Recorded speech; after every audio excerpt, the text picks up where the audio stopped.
Good morning. Welcome. We're so thrilled that you're here to join us today. Thank you so much for being here. My name is Francesca D'Alessio. I'm the Associate Educator on Public Programs team here at the Met, and we're so thrilled that you're here to join us. It is my pleasure, it is beyond an honor for me to introduce today's speaker, Jeff Rosenheim. He is the curator of the new exhibition, The New Art, American Photography 1839 to 1910. Jeff joined the Met in 1988 and has been the Joyce F. Menschel Curator in charge of the Department of Photograph since 2012. He is the steward of the Walker Evans Archive, which the Met acquired in 1994, and the Diane Arbus Archive, acquired by the Met in 2007. And as of 2021, Jeff is now the caretaker of the James Van Der Zee Archive, which is a landmark collaboration between the Studio Museum in Harlem and the Met. Jeff has lectured extensively in the US, Western Europe, and South America. He has curated shows featuring a wide range of artists and has authored numerous books and essays. Jeff's work is immense. Today we're here to explore the latest exhibition, The New Art. This exhibition presents a bold new history of American photography from the medium's birth in 1839 to the first decade of the 20th century. The exhibition is made possible by the Diane W. and James E. Burke Fund and the Diane Carroll Brandt Fund. Without further ado, please give a warm welcome to the one and only Jeff Rosenheim.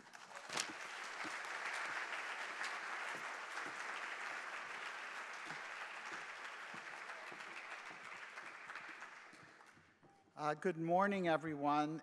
Thank you, Fran. I am not a podium kind of person, but they've made me stand at this podium. I can't see anybody. I guess you're there. And I have one of these, and I got one of these, and I'm going to sort of wander around on the stage. It's a great honor to, obviously, to share this exhibition, which is on the second floor of the museum, with you this morning. I think it is about the prettiest day of the year. You know, we only have like 2 weeks of good weather in New York, and only a few really good days, and today's one of them, so I will not be offended if after we spend 5 minutes in the dark, you want to go back and enjoy the weather. I am suffering from pretty serious tree allergies right now. Anyone? Raise your hand if you are as well. So if I sound a little nasal, it's because I can't breathe. So what we're going to do, and I've been told that I can't wander around the stage very much or I'll be in the dark, but what we're going to do is look at some pictures in the exhibition.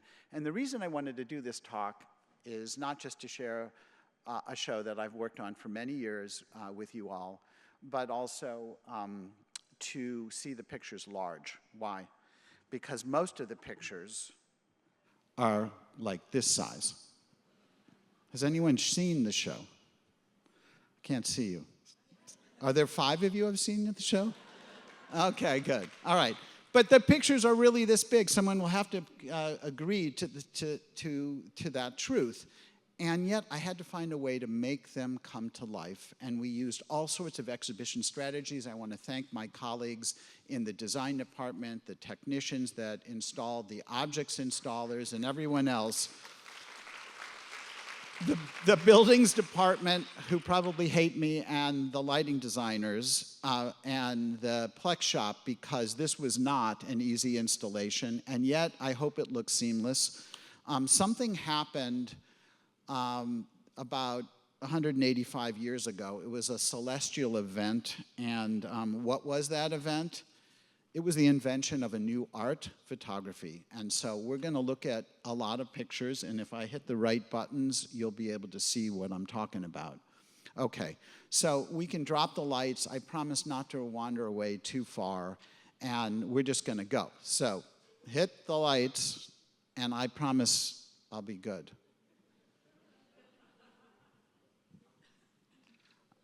Well, okay, it's good. All right, so we began the show with a signal that something mysterious happened when photography was born. And people started putting dark cloths over their head and looking at the ground glass of cameras out at the world. I see photography as a psychological art.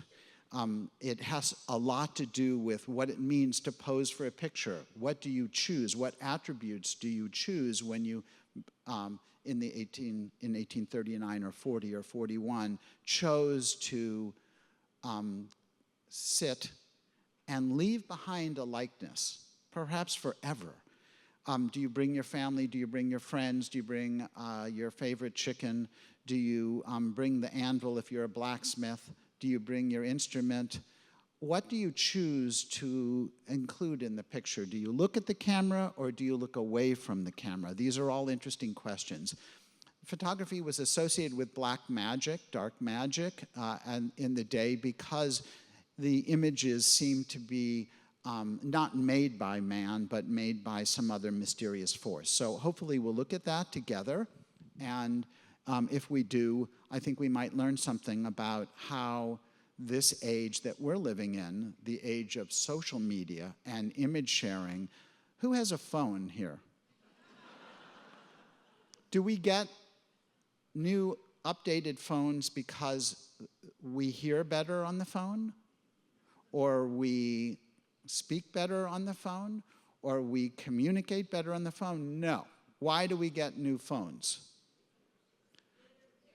Better cameras, exactly. So this exhibition is asking us to think about how the transformation that the phone and the cameras in our phones today have on our lives today, with the idea of what happened in 1839 and 40 when photography was invented. So buckle up, here we go. And let's move forward. Okay. How do you absorb the news of the day? Do you get it in newspaper form? Who gets the newspaper? Do you get it in audio form? Okay. Do you get it in digital form? Yes, we do all of those things. Well, in the day, you had to get a newspaper, and this frog definitely subscribed to the newspaper, and he is absorbing the news through his webbed feet. And can you read what the title is? A Politician. Yeah, so when the picture came into the collection, it was untitled. This is a live frog. When the picture came in the collection, it was untitled, and I found a stereo view, a stereopticon of this same picture with the title, A Politician. And so my guess is that things in the 1860s were what they are today, which is that politicians hop from issue to issue and don't stay put. They move according to the times. I found this a really interesting picture. It's this big. It's, the card it's mounted on is 4 inches tall. It's called a carte de visite.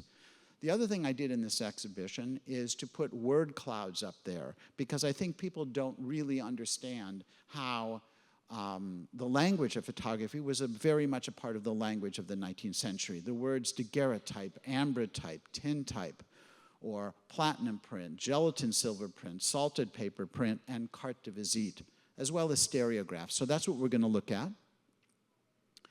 But this is a really, really nice picture to begin. This young man went into a photographer's studio and came out with that thing in his hand. And that is a daguerreotype case. And he, perhaps, most of the people in the 1850s were able to sit for their likeness for the first time. And what do I mean by that? That it's a democratic field. Most people that own their own likenesses historically own paintings or prints or drawings were from the highest tier of society, whether American society or European society. In this country, we're a land of immigrants. In the 1850s, when photography is coming of age, its first decade, people were beginning to own their own likeness. These pictures were not made for society, they were made for individuals. And this was a time when individuals were having to imagine how to become a member of society. This is that time of great growth in the country. Photography, in my opinion, is the great democratic art. It allows us to think about who we are and how do we become the people we want to be. And this is a perfect example. We'll never know, likely, the name of the maker. This is a bottom-up history of photography. We will never, and we don't know the makers. for most of them, and we will likely never know the sitter's name. But we do know is that he's looking into the camera and looking, I would say, my reading of this is finding a way into his own future, into our future, into our lives. And this little picture, which is a daguerreotype is a unique object. It's a sheet of copper that is placed in a camera that's been, the copper has been silver plated and made light sensitive.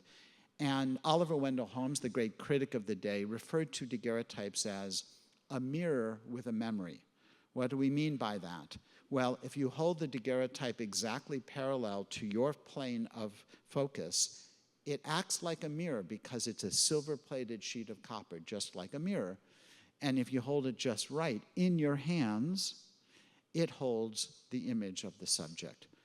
What was placed in the camera left the studio in the hands of the sitter. The photographer's breath, the subject's breath, is on the plate that's in the exhibition.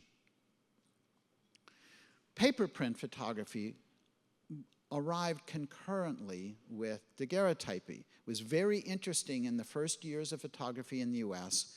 Why did we adopt the French technique invented by Louis Daguerre, as opposed to the English technique invented by William Henry Fox Talbot?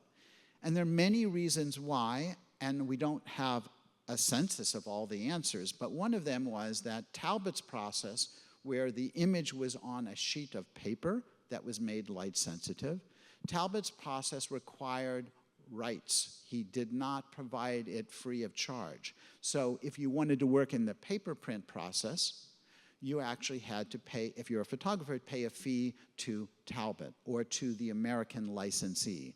Whereas the daguerreotype, Daguerre's invention, he was given a stipend by the French government, and it was free for worldwide use, except in England. So we're looking at a very rare, first in our collection, work by Josiah Johnson Hawes. Hawes is a named maker, a blue chip artist, mostly known for his daguerreotypes. I should say this before we continue. All of the pictures I'm showing are in the exhibition. All of them were a gift of our trustee, Philip Maritz, and his wife, Jennifer, in honor of the Met's 150th anniversary, which we celebrated in the ill-fated year of 2020. This was a show we should have done many years ago and didn't have an opportunity to do so. I'm really honored that we're doing it right now. My book is a bit delayed, my fault. It's coming out soon, but I think you'll see that this is a work that has the potential being multiples because it's made from a paper negative that could be, or a glass negative, that could be any number of copies. It's a beautiful picture of an atmospheric event. We know it very well. This was not easy photography, outdoor photography in the 1850s. By the way, we're just getting our feet wet. This is just a beginning of what this story of photography in the US is. Does anyone remember seeing this in my Civil War show in 2013? At least one person, yes. So when I borrowed this picture from the collector, William Schaeffer, who is the source for all of these pictures, he didn't really show me much more than what I had ever asked for. He's someone I've known for 40 years, someone whose collection was well regarded in the field, but no one knew it was there. He is such a Connecticut sort of squirrel who hides all the good stuff from everybody. If you knew he had something, he would show it to you. Well, I borrowed this picture by A.J. Russell, who was a Union Army officer as well as a photographer. I borrowed this picture, which is the greatest of all of the sort of street photography during the Civil War, in 2013, and many others, but he never showed me the works in the first 20 years of photography that he had, or in the subsequent 50. And so we're finally bringing this all together. You can see that this is a real dramatic change. Stop-action photography in the 1860s was just beginning. It's a gorgeous picture. Large print, by the way. Has everyone looked at a stereo view in a stereopticon? Remember that? Viewmaster? Well, the 19th century, the first years of the field had wonderful stereo views, and you could be an armchair traveler. You could go to your stationer or your dry goods store, or you could go to wherever you bought almost anything, and stereo views were beginning to be available. It was the first mass-marketed photography product. This is a particularly beautiful picture of street signage. When you put the stereo goggles on, which is the 19th century version of VR, when you put the stereo goggles on, these two images become one. And in the exhibition, I have a stereo camera. This was a device that's from the beginnings of photography. But when you mount the right-hand image made in the right-hand lens on the left side, and the left-hand image on the right side, this is made on one negative, but there are two lenses. It confuses the brain, and you see in 3D. I highly recommend that you put the goggles on and see this. Just to show you how that works, this is a typical 19th century viewer. You mount the card in this little device at the end of the viewer, and you move it backwards and forward. We have a great opportunity for the show to see all of the stereos. And what's really interesting is that the kids are holding the stereo viewer and looking around the room, thinking that they're going to see the images in the stereo viewer, and they don't really understand that you have to put it in front of a photograph. It's a fascinating thing. Anyway, so this is how it would work.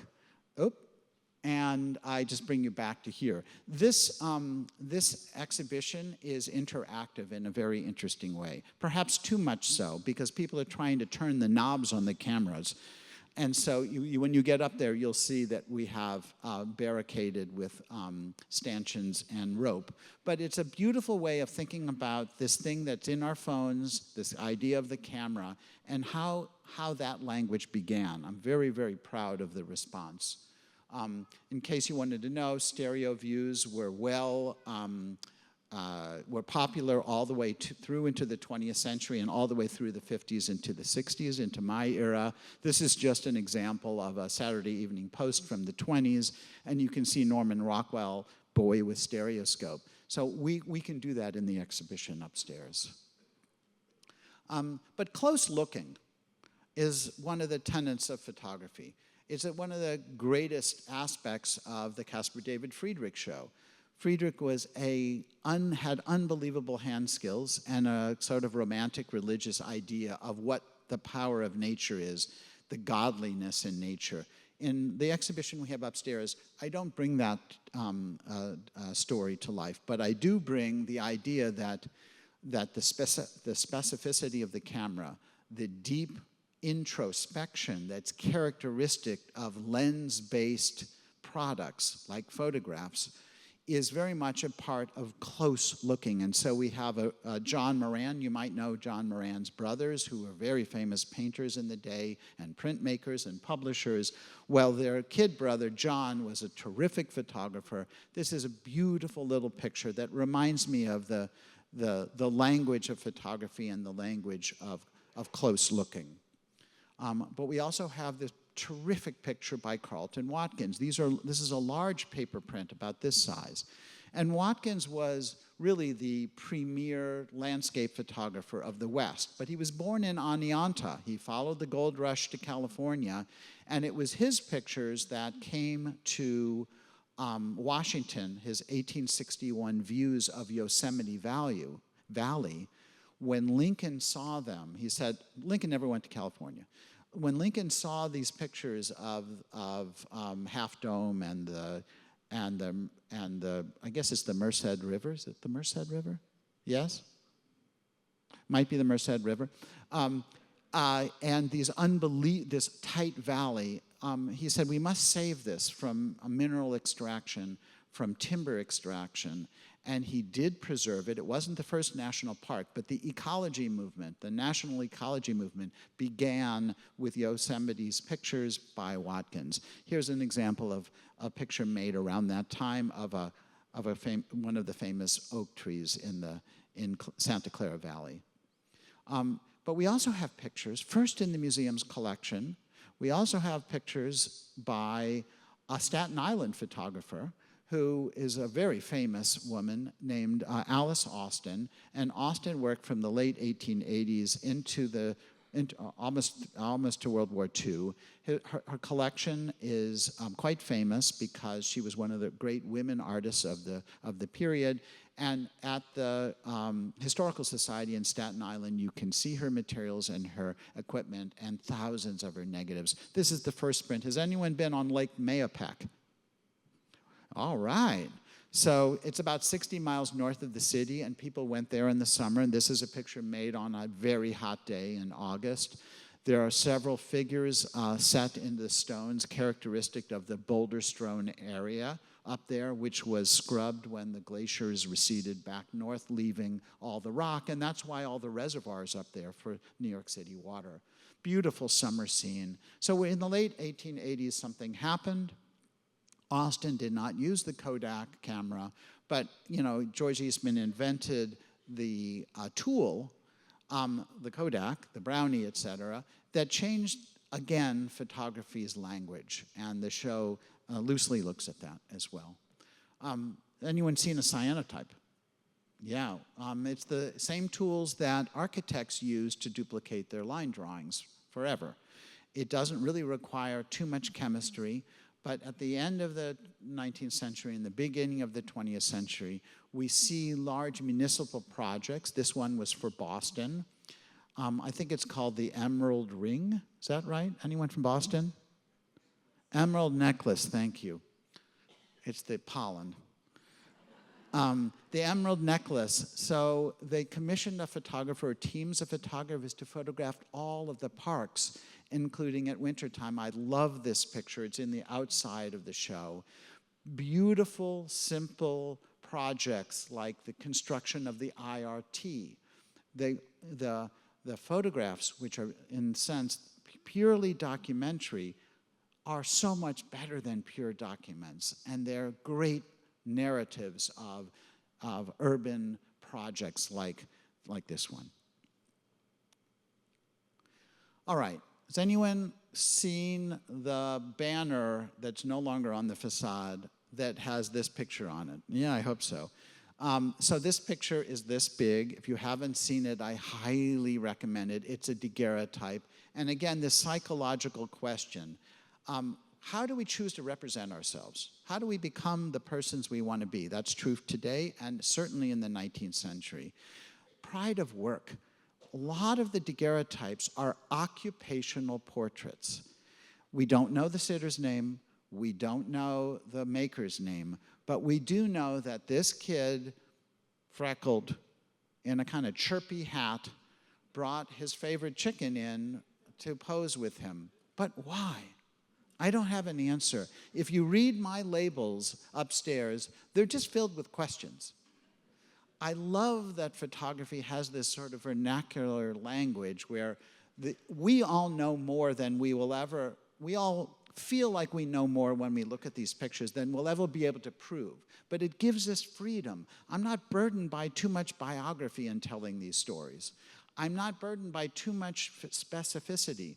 But in every chance I could, I tried to show the range of photography that was really kind of remarkable, because we had no photographs in September of 1839. And then each month there were more, until they were, by the time of the Civil War, hundreds of thousands of pictures made each year. And it allowed us to become a nation. That's a very interesting story. So how does it translate till today? Here's another occupational portrait. Take a look at this. Photography has not gotten any better. And what do I mean by that? When you look at this picture, even in isn't it amazing? When you look at it in reproductive form, this young man is at his anvil. He had to carry his anvil up 2 or 3 flights of steps. Anyone guess how much an anvil of this size might weigh? 50, 75, 100 pounds. Okay? He brought his hammer and his sledge, and he has a clay pipe in his mouth, and he is posing for his likeness. He's not doing it for us. He's doing it for himself, but we are the beneficiaries. Psychologically, politically, emotionally, and almost every other way, what photography, for me, the art of photography is the art of the people. It's us representing ourselves, our work, our lives, our nature, our values in in pictures that we are often no longer the owners of. We collect pictures of others. It's very, very interesting. What about this picture? Where was this picture made? Could it have been made in a studio? I don't think so. That would have been too much stuff to bring in from the dry goods store. With the Industrial Revolution, there were silks from Asia, there was paisleys from India, there were stripes and plaids from the British Isles, there was cottons from the American South. You could get almost anything you wanted. Visually, it was in color, with different types of materials, every day in almost every small and middle-sized city, and certainly in large cities across the country. So who you were was defined by many things, including what you wore. I'm in a suit I got at J. Crew, and a shirt I bought in Spain when I installed my Irving Penn show there. But what happens psychologically with this picture? We are interfering with the act of purchase. This woman is no longer the subject of the salesman's attention. We are. Isn't that interesting? And it's a very good story, which is that we believe this picture was made in New York City. Can't prove it, but there's enough details in the words in the picture. But I love the fact that there's this snapshot effect. Look at the date, 1850s. Photography was alive and well in the US in a way that surpassed everything that was going on in France and England very quickly. We did not invent this medium, but we took it as our own. We made unbelievable technical improvements, and we became, especially New York, became the center for the medium, a new art. This is what a studio looked like. Skylight, posing chairs, posing tables. In summertime, you wouldn't need it, but in wintertime, you needed to have some warmth to it.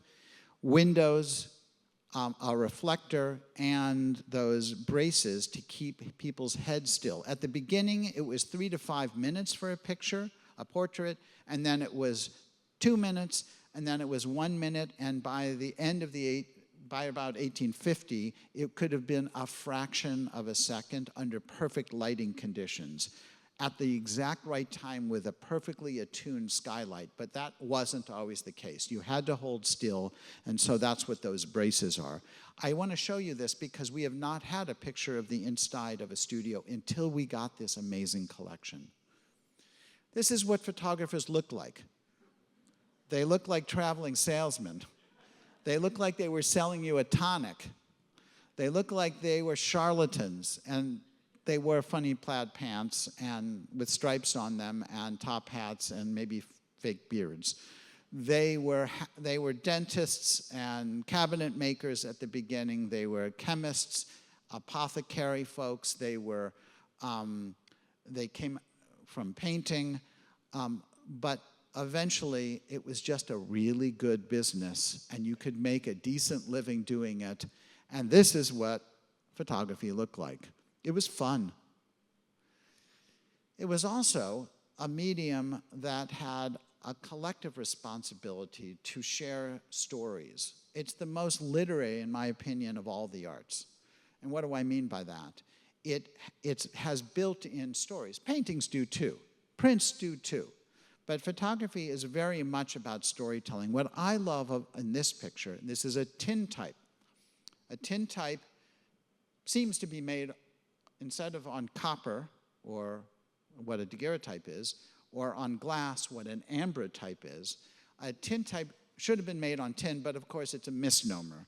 A tintype is actually made on a sheet of iron with a silver surface on it. It's also opaque like a copper plate. It was the only invention that is patented by an American or Americans.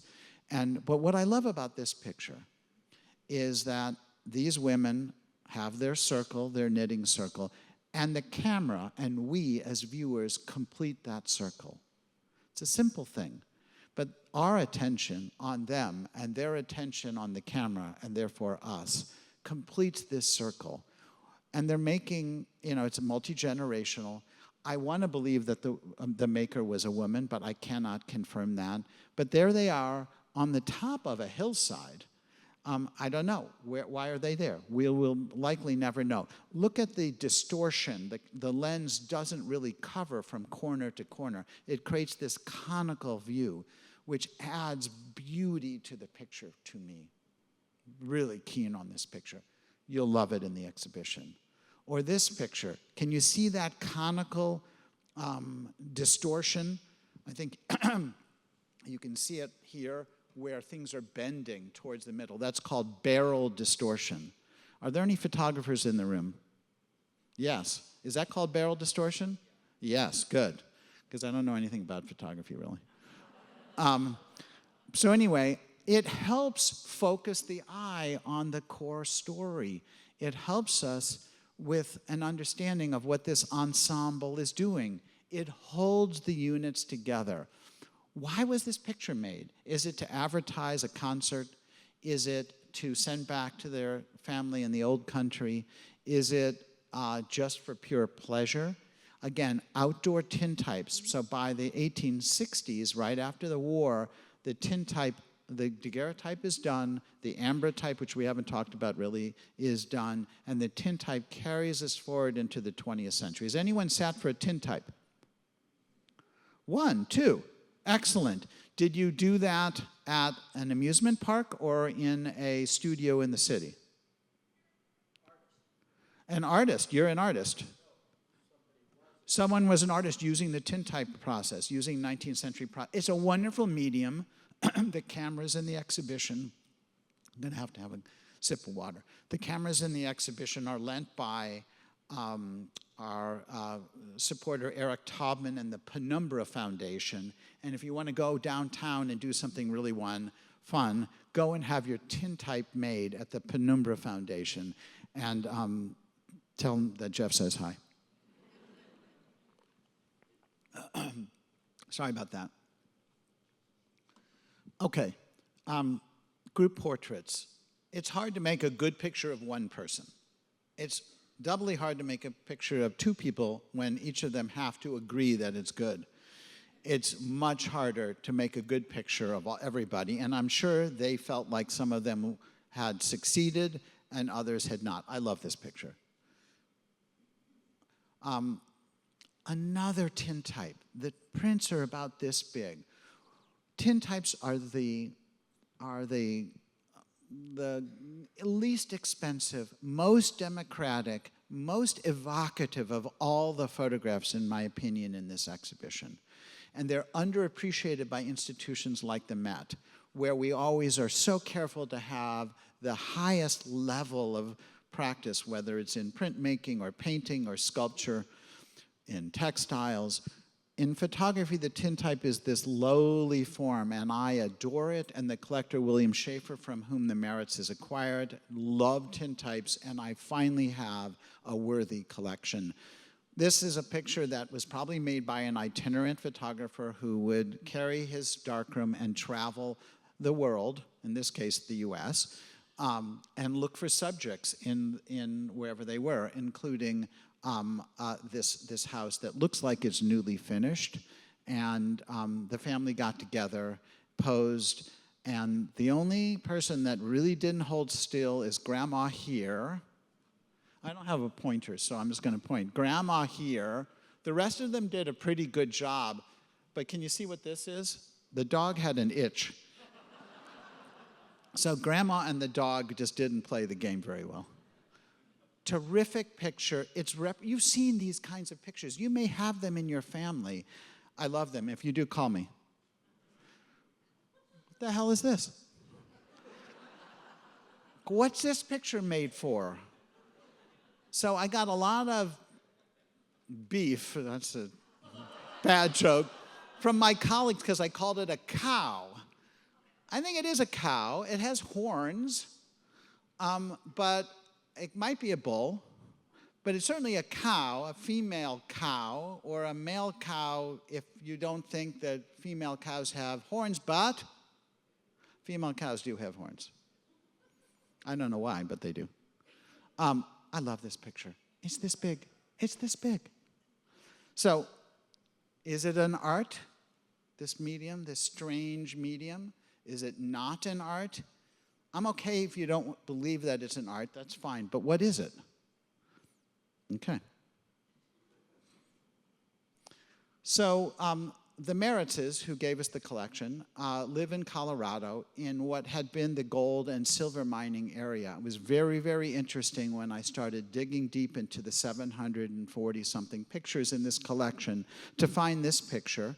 This is in the Georgetown Loop. This is very close to where the Meritzes live. And these kinds of bridges were built not for passenger travel, but to bring ore from the mines to the smelting communities. And what kind of ore was here? Silver. What is the basis for everything in this collection? Silver. All right, so today, I don't have my phone, but you know, just think about what your iPhones are made out of. They have this beautiful glass, and then it has this chip that has all sorts of metals. And you might remember why we wanted to negotiate with the head of Ukraine currently. We wanted those mineral rights, right? Do you remember this thing? Mineral rights is what's being be used to make our cameras in our phones better. At the time, it was silver.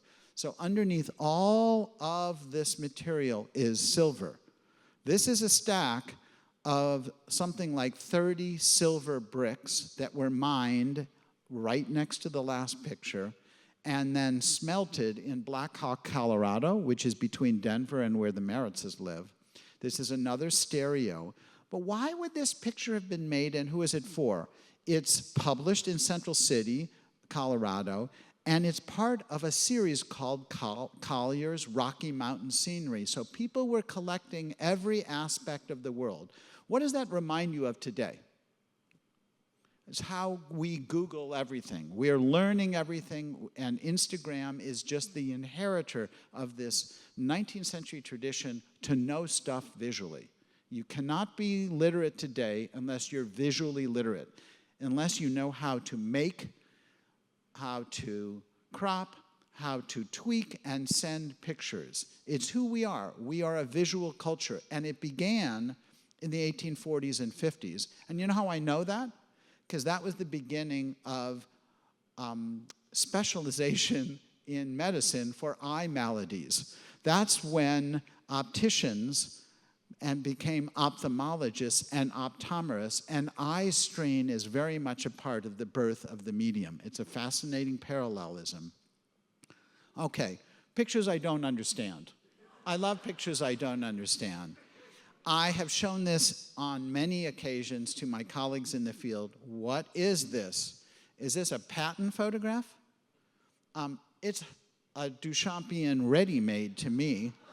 I mean, who would have thought of putting a plank of wood on top of a stool and then lining up the wheels of this roller skate just so that the legs go right into it? It's a wonderful picture, again, this big, and it asks more questions than it answers. I'm very, very interested in learning from photographs and learning about our past.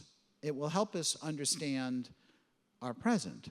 And how do I mean that? And we'll get to that in just a second. So I don't know if this is a picture about the very nice boot that's been strapped in or of the roller skate, but roller skating was hugely popular in the 1860s and all the way through until relatively recently. So here are a few more cartes de visite. These were hugely popular, exchanged by people like Instagram. We exchanged pictures and put them into albums in the 19th century. Do you see these stamps? They're not postage stamps. They're revenue stamps. And we know exactly when these pictures can be dated, 64 to 66, because Lincoln, during the war, to pay for the armies and to care for wounded soldiers and families left without their brothers and their husbands and their cousins, started taxing one of the most popular forms of product in the time, which was photography. If you sold these pictures for 25 cents or less, you had to apply a 2-cent stamp. That's a pretty high tax. If you charged more than 25 cents, it was a 3-cent stamp, and et cetera. And you can see they're canceled. Can you see it says June 25, 1865? So Mr. Seeley and Mr. Vail were charging their customers 25 cents or less to have a picture of their wonderful dog on that wonderful studio carpet, or this pharmacist who has brought his equipment down. I actually figured out who this was based on the sign to the pharmacist's left, and that studio was just sitting on top of the drugstore. And it's a nice little story. Here are some more cartes de visite. I love the carte de visite because it was a card-mounted card. There are many in the exhibition. You can see the fronts and the backs. I'm drawn to them because they show things that do not appear in any other form of photography. A huge boulder, which I think is called a glacial erratic, which means that the stone on which the rock is sitting is different from the rock. In other words, it was brought there by glacial action. Or this view from above at Mount Washington. Remember, these pictures are this small. Or these two wonderful nurses who worked at the Armory Square Hospital at the end of the Civil War. Or this man, another occupational portrait, playing his banjo.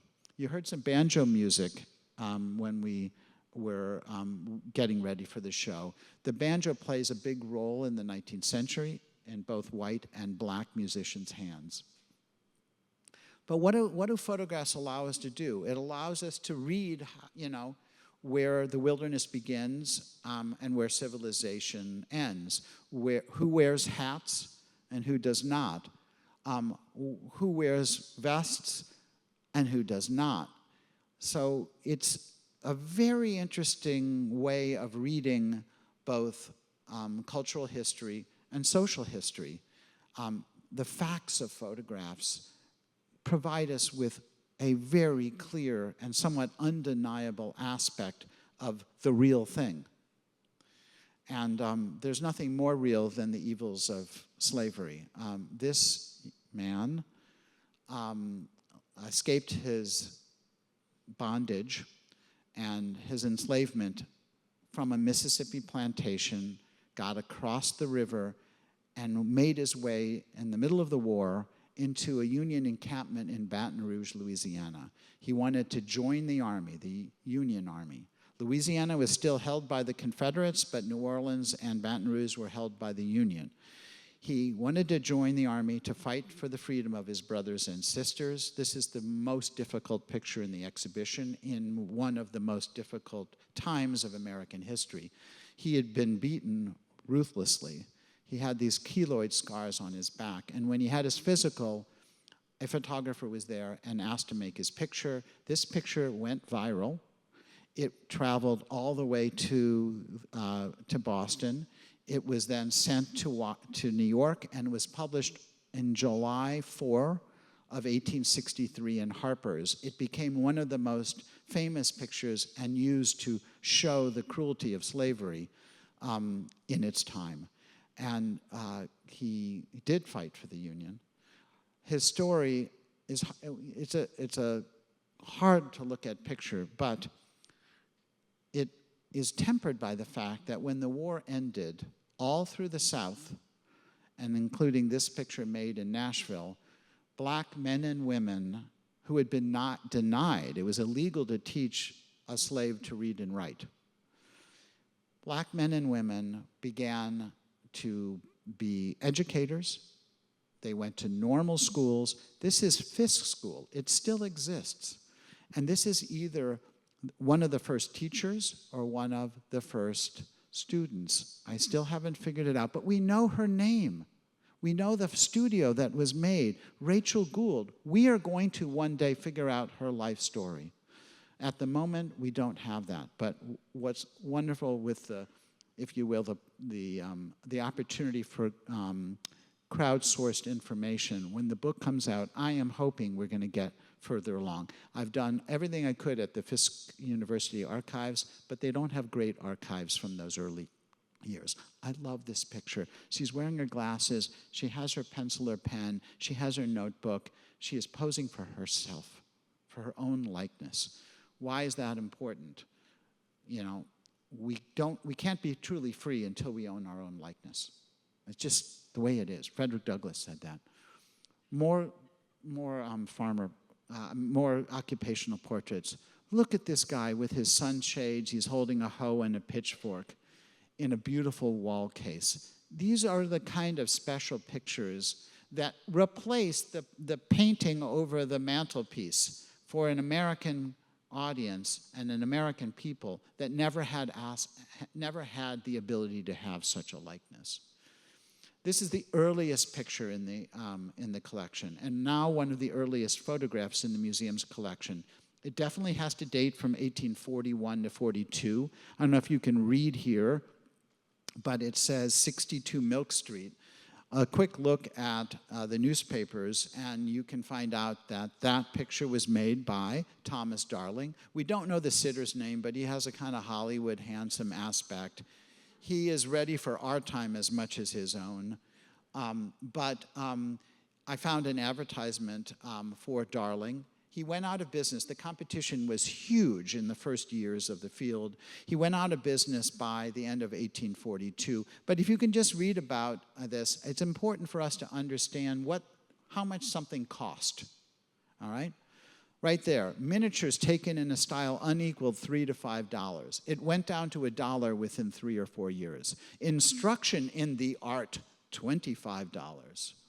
He's also selling cameras, cases, plates, everything used in the business furnished at the lowest prices.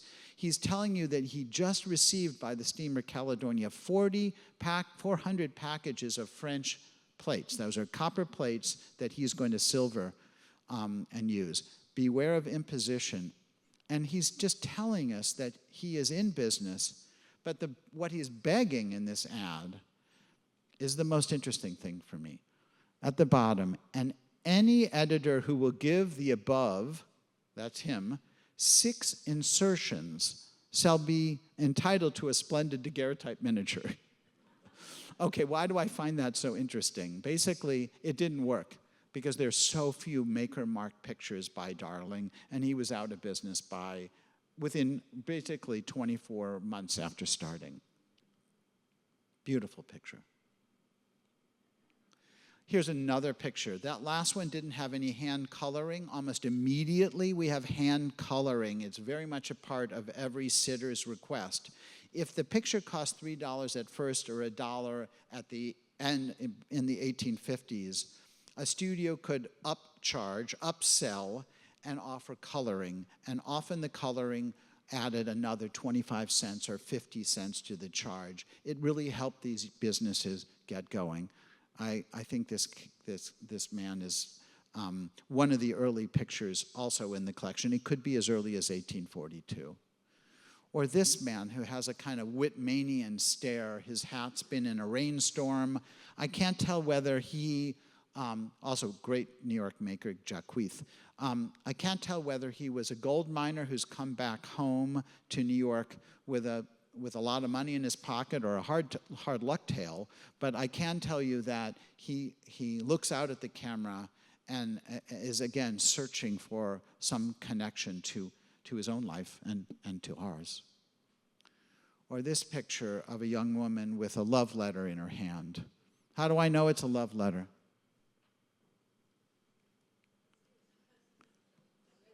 Red. What's red the color of? Romance, passion. She's opened it. And I like the fact that she has a little kerosene lamp there in case the light in the studio goes dark, she'll still be able to read the sentiment. Does it look familiar to you? So has anyone been to the patrons lounge level, the 4th floor recently? When you get off the elevator, this terrific Asher B. Durand portrait from 1831 just appeared like a month ago up there.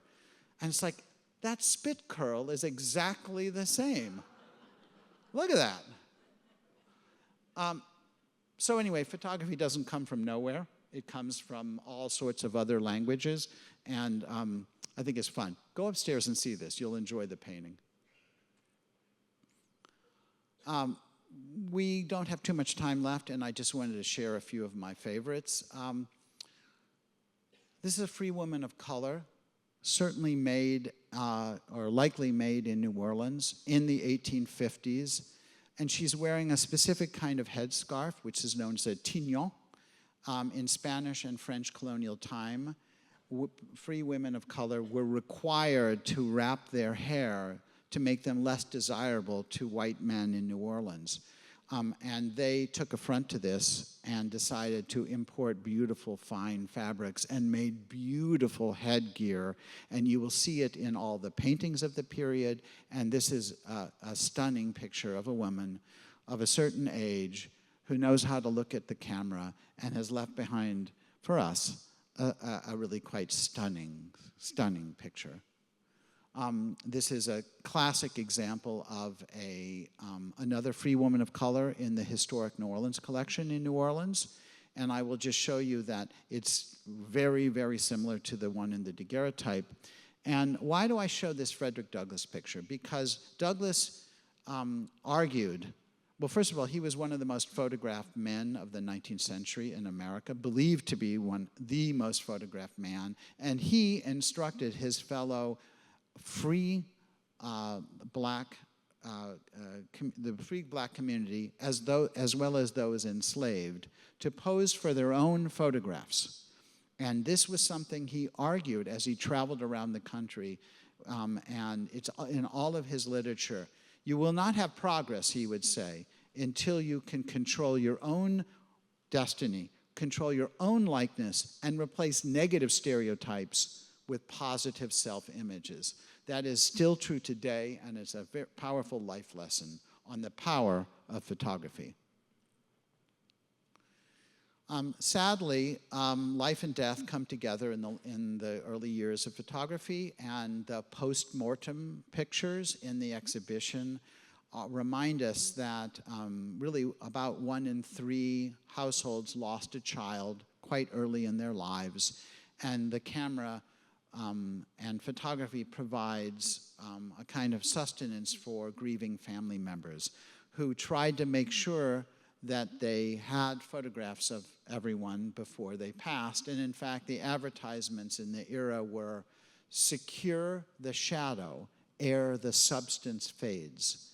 And sometimes they were not able to do so. And so we have pictures like this. I was able to find the Godey's Lady Book page on which this family had cut this little poem about the firstborn out. And that's the mother's probably hat pin that's left behind in the silk pad. Do you see that the child's wrists have been bound? That's to stop rigor mortis from spreading. So all of these details build stories. This is a great one. There are thousands and thousands of pictures of old people in daguerreotypes. One, there were a lot of old people, or seemingly old people in the time, but also family members wanted pictures of their parents. And when this guy went to the studio, he was a special person because he, we believe, was both a Revolutionary War veteran, so he was there when the nation was born, and he was there when photography was born. And when he sat for his picture, I don't know if you can see this. You see that? Can you see it better? It's a fly. So, we have this thing in art. We are always putting things to remind us about time's passage, those great Dutch still lives with decaying fruits and worms. So what I love the fact is that, flies only live for about 30 days, but this one has lived a long time. I love this guy. And I really do hope that it is James Smiley, because he isn't smiling. All right, wine. It's almost lunchtime. So Alexander Beckers was a wonderful daguerreotypist in New York City, and he was an immigrant from Germany. He loved Riesling wine, and those of you who drink Riesling know that it's this flute shape. So every little detail means things in photographs, just like it does in the other arts, but they're drinking Riesling. The colorist has added a sort of yellowish tint to the wine. It's a very distinctive bottle, and I will just remind you that Alexander Beckers really was only in business in the 1850s, and by the end of the 1850s, he had invented a stereo viewer, a parlor stereo device to look at stereo views, and you'll see work. This is in the Met's collection. It's upstairs on view, and the optics are stunningly good. They were using German optic lenses. He designed this. It's Egyptian revival, and he made so much money very quickly that he quit. He never made another daguerreotype. He never made another photograph, and he only manufactured these viewers, and they are stunning objects. And I will just show you that if you want a recommendation for your Riesling, I highly recommend this. It's a little on the expensive side, but that's the shape of the bottle. This is my favorite Riesling. You can go to Valsay and have some. Everything has a meaning. This is a New Haven, Connecticut candy store, candy manufacturer. I figured this out just by looking up Dawson and Douglas in state and city directories. But what's in those barrels? Sugar or molasses. Where did it come from? The Caribbean. Who made it? Enslaved persons. This is a picture about how much the slave trade contributed to both Yale and New Haven's economy. This was the largest candy manufacturer in Connecticut, and you can read all the arrivals of ships, and it's all from the West Indies, including from Nevis and St. Kitts, where I've been. And those sugarcane factories and plantations are now used to make rum, primarily. But every picture tells a story. This is about the gold rush. This is a scene in Marysville, California, from which a lot of gold was mined. So the daguerreotype did go outside. It did make views, exceptionally so, but this collection holds many. We can read in the top, it says Maryville Steam Mill. This is an example of flooding that happened because the way they extracted gold was by rerouting the river water, and it was hydraulic mining. So they were changing the actual language of the land. They took so much water out and put so much silt in the river, the steamships could not bring workers anymore to Marysville. So it's the beginning of the assault on nature that the camera records. This is a wonderful picture also from the gold mining area, and I was surprised. There's lots of English up there. You can see it says stable and lumber for sale and billiard saloon, and there's the lovely horse. But under the awning, I had to enlarge it. Maybe one of you can read. It says boulangerie. It's like, why would there be French in an American picture? It's like, well, maybe it was made in French Louisiana, but it didn't look like French Louisiana. I thought, well, okay, it was made in the Caribbean, in the Francophone Caribbean. And then I did a little bit more reading, and I realized that there was a huge French community of miners after 1849, and 2 or 3 French language newspapers in the 1850s in this area, and clearly they were starved for croissant. And so we have a boulangerie and a pâtisserie and other forms of French culture in the American West. in the 1850s. We're back to our guy. Our story is done. The journey is just beginning for those of you who haven't seen the exhibition. The pictures are waiting for your attention. The closer you get to them, the more they will reward you. It's one of the beautiful languages. But I think that those of you who collect a little bit of photography realize that every flea market, there are hundreds of thousands of early photographs that are beautiful and worth our attention. Those of us in the department really thank you for your support. Send your brothers and your sisters and your kids to see the exhibition. I think it will open their eyes to a language that defines our time. Thank you.